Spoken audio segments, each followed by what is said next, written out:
Assalamualaikum warahmatullahi wabarakatuh. Selamat pagi anak-anakku yang soleh-solehah. Bagaimana kabarnya hari ini? Alhamdulillah, luar biasa. Allahu Akbar. Yes, yes, yes.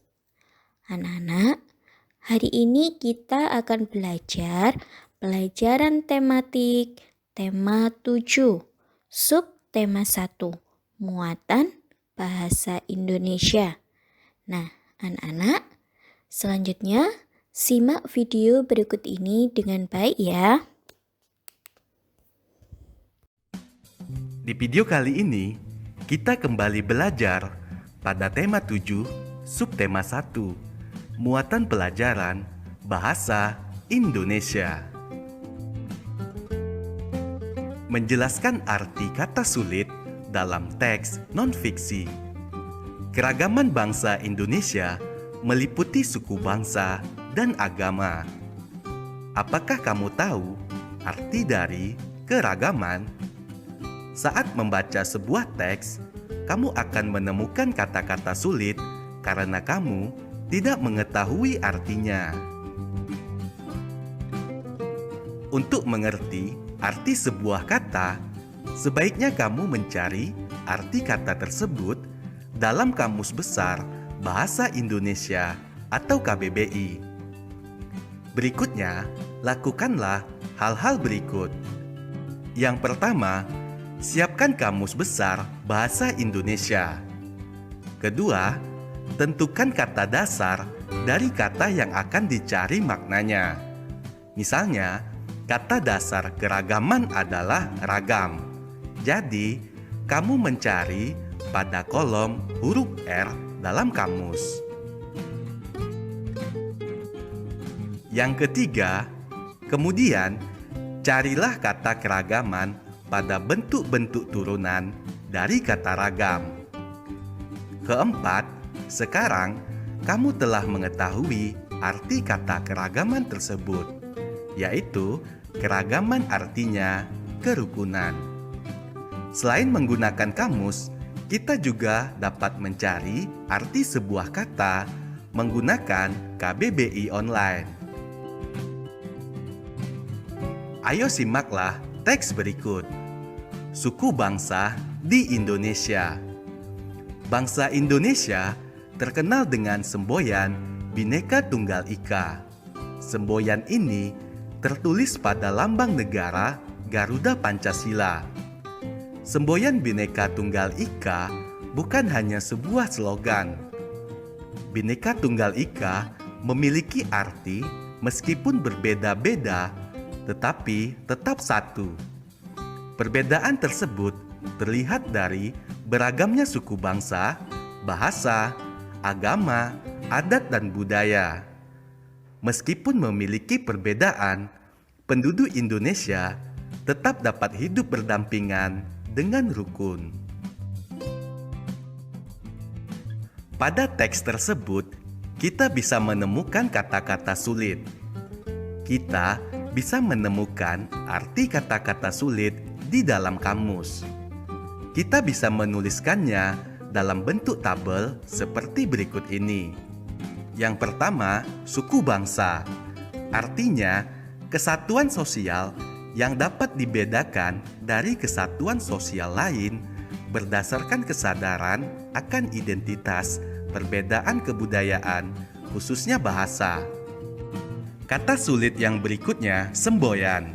Artinya, perkataan atau kalimat pendek yang dipakai sebagai dasar tuntunan. Contoh kata sulit berikutnya yaitu slogan. Artinya, perkataan atau kalimat pendek yang menarik atau mencolok dan mudah diingat untuk memberitahukan atau mengiklankan sesuatu. Menemukan informasi dalam teks. Salah satu cara menggali informasi dapat diperoleh melalui membaca. Dengan membaca, kamu dapat memperkaya pengetahuanmu. Dengan menemukan informasi penting dari sebuah teks, kamu sebaiknya memperhatikan hal-hal berikut ini. Yang pertama, membaca judul teks. Kedua, membaca keseluruhan isi teks.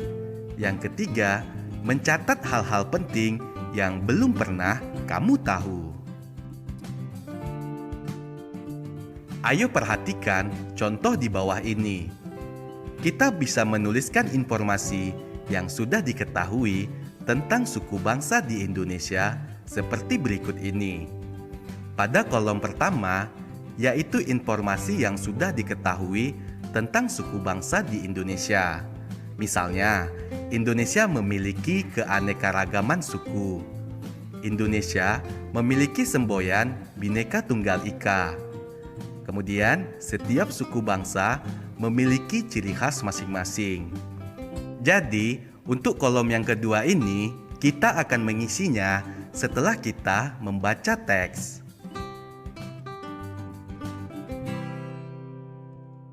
Sekarang, kita akan mencari informasi yang baru diketahui dari teks. Ayo simaklah teks berikut. Suku bangsa di Indonesia. Bangsa Indonesia terkenal dengan semboyan Bhinneka Tunggal Ika. Semboyan ini tertulis pada lambang negara Garuda Pancasila. Semboyan Bhinneka Tunggal Ika bukan hanya sebuah slogan. Bhinneka Tunggal Ika memiliki arti meskipun berbeda-beda, tetapi tetap satu. Perbedaan tersebut terlihat dari beragamnya suku bangsa, bahasa, agama, adat, dan budaya. Meskipun memiliki perbedaan, penduduk Indonesia tetap dapat hidup berdampingan dengan rukun. Selanjutnya paragraf kedua, menurut sensus yang dilakukan Badan Pusat Statistik pada tahun 2010, Indonesia memiliki 1.331 suku bangsa. Suku terbesar di Indonesia yaitu suku Jawa. Suku Jawa merupakan gabungan beberapa suku di Pulau Jawa. Jumlah penduduk suku Jawa mencapai 40,2% dari penduduk Indonesia. Sementara itu, suku Nias memiliki jumlah penduduk paling sedikit, yakni hanya 0,44% dari penduduk Indonesia. Suku-suku lain seperti suku Papua memiliki persentase sekitar 1,14% dan suku Tionghoa sekitar 1,2% dari jumlah penduduk Indonesia. Setelah membaca, kita dapat menemukan informasi baru. Selanjutnya, kita bisa menuliskan informasi yang baru kita ketahui seperti berikut. Jadi, kita menuliskan informasi yang kita ketahui setelah membaca teks pada kolom kedua. Kalau pada kolom pertama tadi, informasi yang sudah kita ketahui sebelum membaca teks. Nah, pada kolom kedua ini, informasi yang baru kita ketahui setelah kita membaca teks. Informasi yang pertama, Indonesia memiliki 1.331 suku bangsa. Informasi yang kedua, suku Jawa memiliki jumlah penduduk terbanyak. Informasi ketiga, jumlah penduduk paling sedikit adalah suku Nias. Menggali informasi teks melalui ide pokok.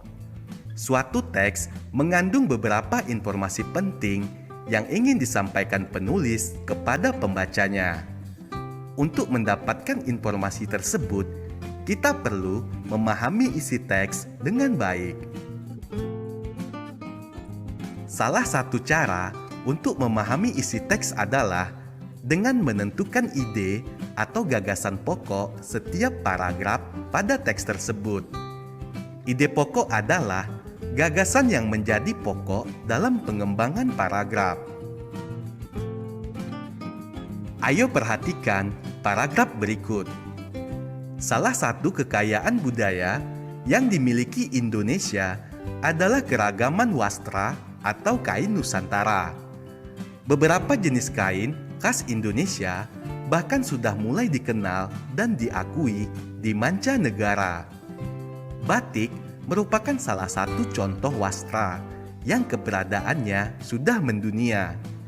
Banyak turis mancanegara yang sudah mengenal dan menggunakan batik dalam kesehariannya. Berdasarkan paragraf tersebut, ide pokok atau gagasan pokok paragraf di atas adalah batik merupakan salah satu keragaman wastra atau kain Nusantara.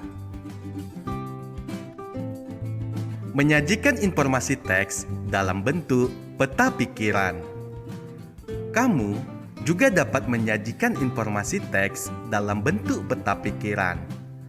Peta pikiran merupakan cara mencatat yang disajikan dalam bentuk bagan. Menyajikan informasi suatu teks menggunakan peta pikiran akan memudahkanmu dalam menyusun informasi penting dalam suatu teks. Menyampaikan informasi dari teks non-fiksi. Untuk menggali informasi dari suatu teks, ada beberapa hal yang perlu dilakukan, antara lain sebagai berikut. Yang pertama, bacalah teks dengan saksama. Kedua, tentukan topik dari teks non-fiksi tersebut. Ketiga, catatlah setiap informasi penting yang disampaikan. Keempat, rangkailah ide atau gagasan pokok yang sudah kamu temukan ke dalam satu paragraf. Saat menyampaikan informasi, sampaikanlah dengan suara lantang dan percaya diri. Nah, anak-anak, itu tadi materi kita hari ini. Semoga video tadi dapat bermanfaat. Terima kasih. Wassalamualaikum warahmatullahi wabarakatuh.